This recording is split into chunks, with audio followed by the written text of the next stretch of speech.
now. Like the whole landscape is shifting under our feet. Absolutely. It's something everyone's talking about. Right. And whether you're prepping for a big meeting, just trying to stay ahead of industry news, or maybe you're just plain curious, you're probably feeling it too. Hmm. Well, you're in the right place. Today on the deep dive, we're getting into exactly that. Yeah, we've been digging into this really fascinating report, the Future Workforce Index.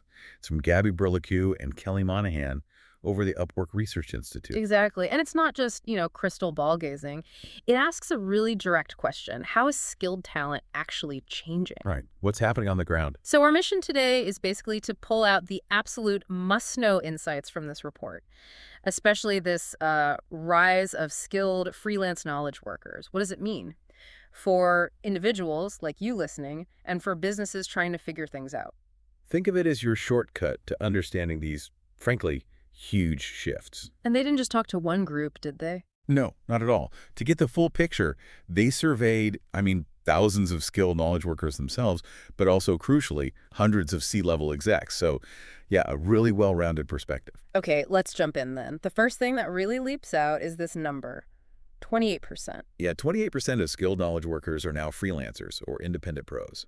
That's, wow, more than 1 in 4. What's pushing people in that direction? What's the pull? Well, the report points to a few big things. Yeah. People want more autonomy, more control over their time, where they work. Makes sense. Financial control is another big one. We'll Yeah. get into this, but skilled freelancers, they often have the potential to earn more. Okay. And maybe the biggest driver, meaningful work, choosing projects that actually, resonate with them, use their best skills. So it's not just a fringe thing anymore, and the economic impact, that must be pretty substantial. Oh, it's massive. Freelancers apparently generated, get this, $1.5 trillion in earnings in 2024. Trillion, wow, that's not pocket change. That's a serious economic force. It really is. And it's not slowing down. The report says 36%. That's over a third of current full-time knowledge workers are thinking about making the switch to freelancing. 36% are considering it. That's huge potential growth. It is. And guess who's really driving this? Let me guess, Gen Z. You got it. Yeah. Yeah, Gen Z is really leaning into independent work. Seems to be their preferred way forward. Okay, so this pool of skilled freelancers is growing fast, but businesses are looking at this too, right? And the report mentions some concerns on their side. Definitely. There's a big worry among business leaders. What's top of mind for them? Skills gaps. 38% of the C-suite execs they surveyed see skills gaps as a major roadblock for their company's performance in 2025. 38%. And that's ranked higher than other big concerns. Yeah, incredibly. They ranked it above things like regulatory changes or even changing customer demands. Wow. Higher than keeping up with customers. That says a lot about how critical talent is right now. What's causing these gaps? It's a mix of things.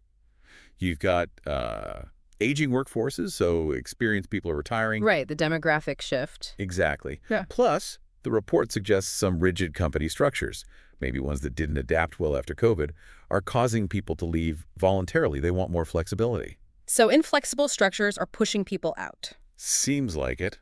And then there's the big one, AI. The definition of skilled itself is changing so rapidly because of how AI is integrating into everything. Okay, so we've got this convergence. More skilled people choosing to freelance, and businesses increasingly desperate for those very skills. This really sets the stage for understanding the freelance knowledge worker. How does the report define them specifically? Yeah, it's an important distinction. They're not talking about all gig work. Skilled knowledge work means applying really specialized expertise, the kind you get from, serious education, training, lots of experience. So highly qualified individuals. Very much so. Actually, get this, 37% of these skilled freelancers have postgraduate degrees. Compare that to only 20% of full-time employees. 37% versus 20. That really challenges the old stereotype of freelancing, doesn't it? It absolutely does. It shows the high level of expertise in this group. And what kind of work are we talking about? What services are they offering? Oh, it's the high-demand stuff. Computer programming, sophisticated marketing, creative design, IT, professional consulting. Really valuable skills. The report also mentions different personas of freelancers. Can you unpack that a bit? Yeah, it's quite helpful. They identify three main types. First, the freelance business owner. That's about a third of them. They're essentially running their own small business, juggling clients, managing projects. Like a micro agency. Exactly. Then you have the managed services freelancer, also about a third. These folks often work as part of a team, maybe through an agency or a platform, delivering a whole function or service. Okay, more team-based. Right. And the third one, which is really interesting, is the AI-enabled freelancer.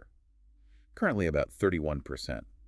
These are the people actively using AI tools in their work, maybe even specializing in it. And that group's expected to grow. Big time.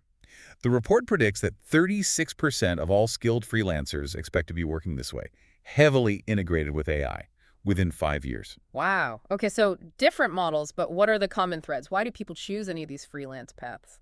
It keeps coming back to the same core things: flexibility, being your own boss, that autonomy piece, and pursuing work they genuinely find meaningful. And does the reality match the expectation? Apparently, yes. Yeah. The report makes a point that the reasons people start freelancing are the same reasons they stay freelancing. The satisfaction seems to hold up. Now, here's a stat that really surprised me. It's not just the younger generation or mid-career folks. What about leadership? Right.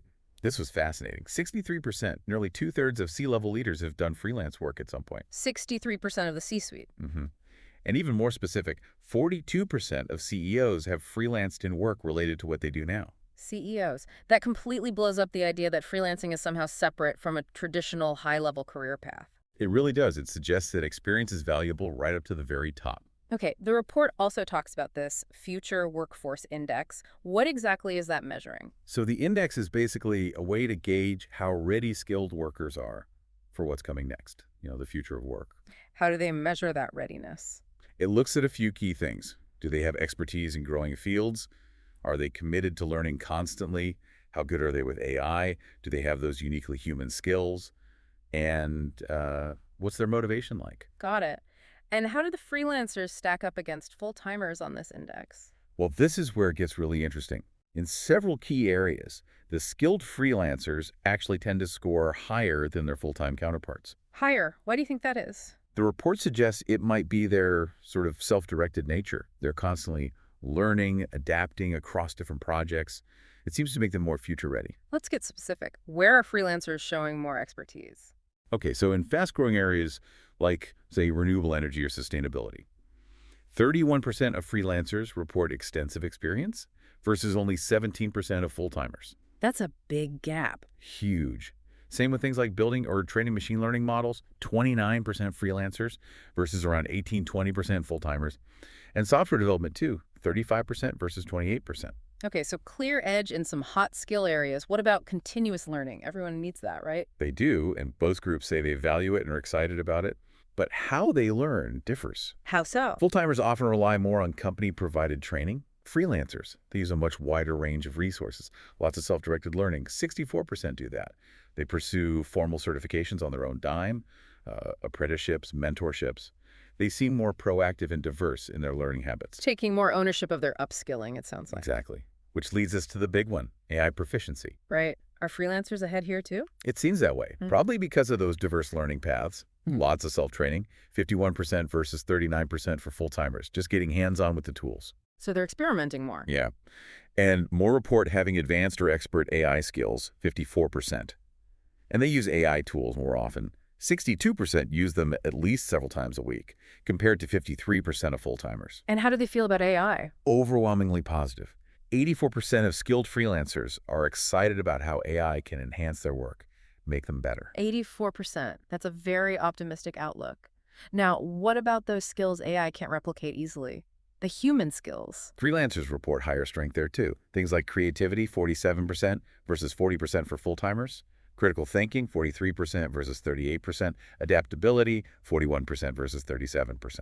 Interesting. So better equipped with the technical and the human skills? It appears so, based on this index. These are exactly the skills needed to work with AI effectively. And wrapping up the index findings, motivation, well-being, how do they feel about their prospects? Generally higher again. They report higher work-related well-being, 83%. They see more professional opportunities out there for them, 82% versus 63% for full-timers. That's a big difference in perceived opportunity. It is. And a massive 88% of freelancers believe their skills are more in demand now than ever before. There's a real confidence there. Okay, so the data paints a picture of freelancers being highly skilled, motivated, and arguably more future-ready. But you mentioned business leaders have reservations. Yes, there's a real disconnect. Despite needing these skills, 95%, 95. of leaders are uncomfortable with workers seeing themselves as business owners. 95%. Wow. That traditional mindset is strong. Very. And 59% are uncomfortable with people working for other companies at the same time. They want that exclusivity. But does the research back up that caution? Or does it suggest something else? It actually suggests the opposite might be true for success. The report found that high-revenue growth companies are more likely to embrace these non-traditional models. Really? The successful ones are doing it more. Yeah, 50% of them use managed services, 45% embed freelancers across different parts of the business, 41% have mature strategies combining human skills and AI.